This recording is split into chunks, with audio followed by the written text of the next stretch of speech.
What's up, guys? Welcome back to the channel. Today we've got our good friend Scott on a road trip coming through, so we stopped by and we're doing a quick video with him about what he carries, so we'll let him get to it. I'm Scott with Noveske. I am on a road trip, so I'm just packing around a few different guns, but my carry is going to be this OZ9. There you go. Aluminum framed OZ9 running the gold slide from Iron Monkey. So that's gold tin coating, polished out. And I've got a ton of rounds for this, and this has been my daily for probably the last, I don't know, 3 or 4 months now. So I've been super happy with this pistol. The OZ9 is kind of like my jam, my go-to. So it's obviously running that Noveske slide with our patented universal optic mounting system. So this is the most cartel OZ9 or Noveske handgun I've ever seen. You are welcome, yes. It's pretty incredible, yeah. Especially that you carry something that's high polished gold. I don't think people, if you haven't dealt with something high polished, gold, silver, steel, whatever, fingerprints, like people are normally really worried about that.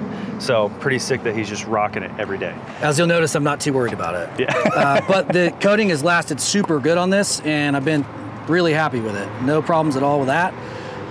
And it actually makes the slide super glassy, so I don't know that that's anything you could be mad about.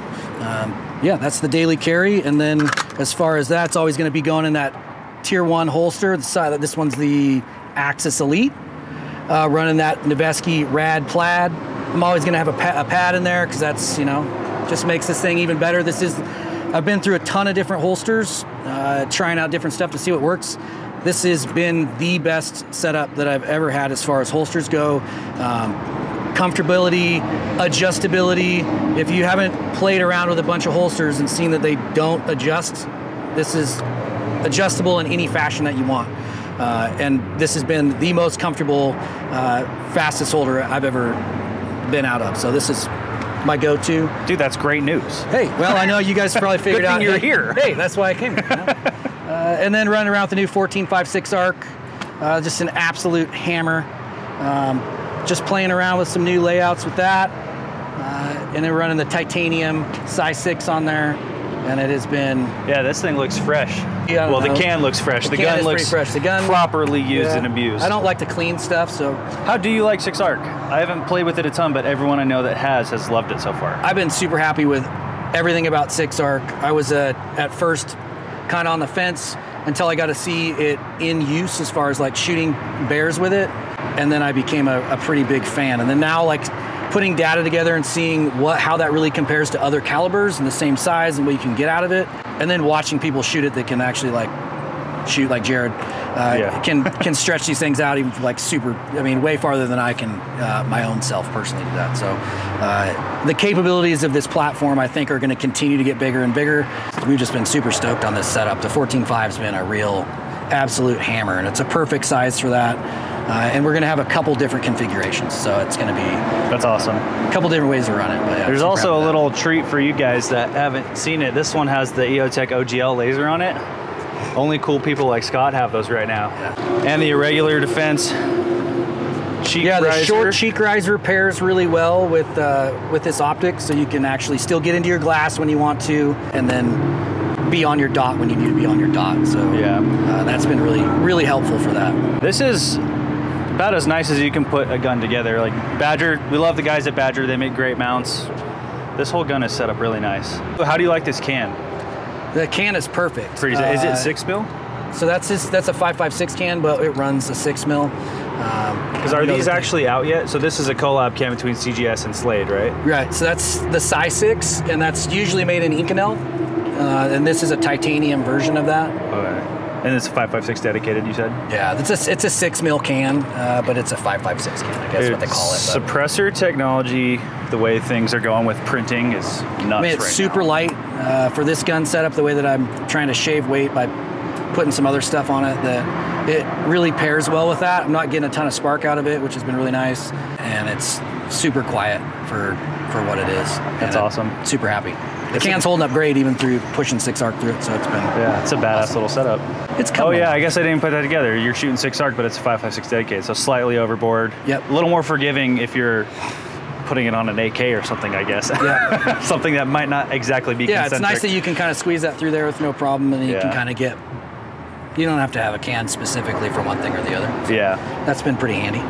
Yeah, I actually feel like for most people, I would recommend not getting a specific can, because the majority of people aren't going to leave it on one thing. Most people are going to move it around. I mean, unless you got the dough, I guess, to be just throwing $200 tax stamps and stuff and $1,000 cans. But a lot of people are going to be wanting to be able to move those around. That's why hub adapters are really important, and cans that can take hubs that you can move around and put on other things. So.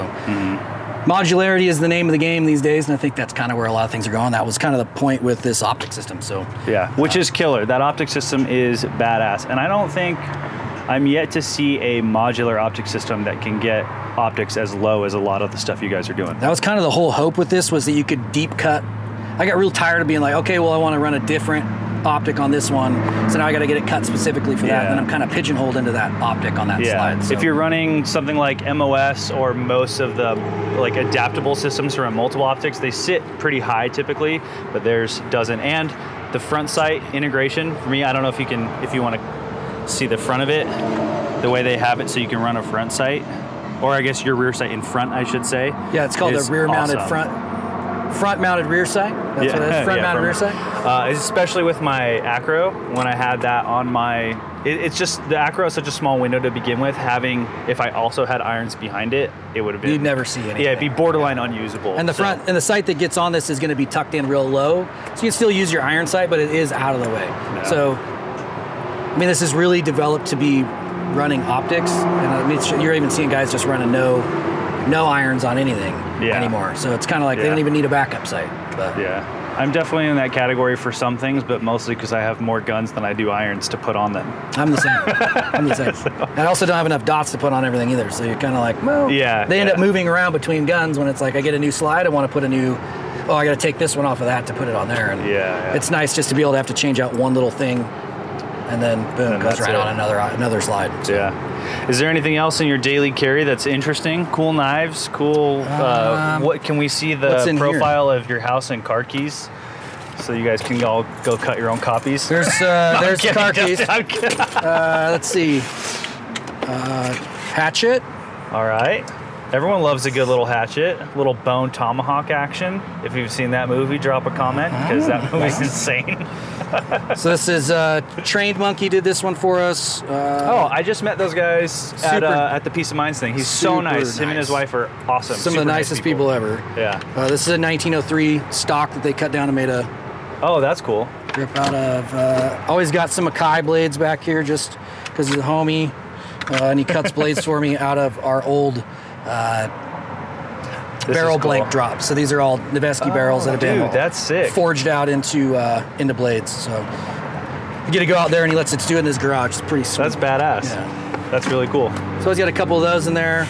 And when you're traveling on the road, you always have your shit, So it's like, I don't know where I'm going to be. Yeah. And it looks like I might be at the ranch later, so I need all my long range stuff. Yeah.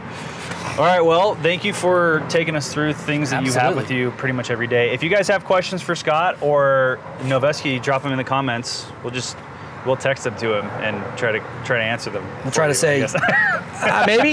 Yeah. Well, go check out Noveske. Go check out Trash on Wheels, because that's Scott's page. Yeah, well, it's crazy. Like, share, subscribe, drop some comments. We'll see you on the next one.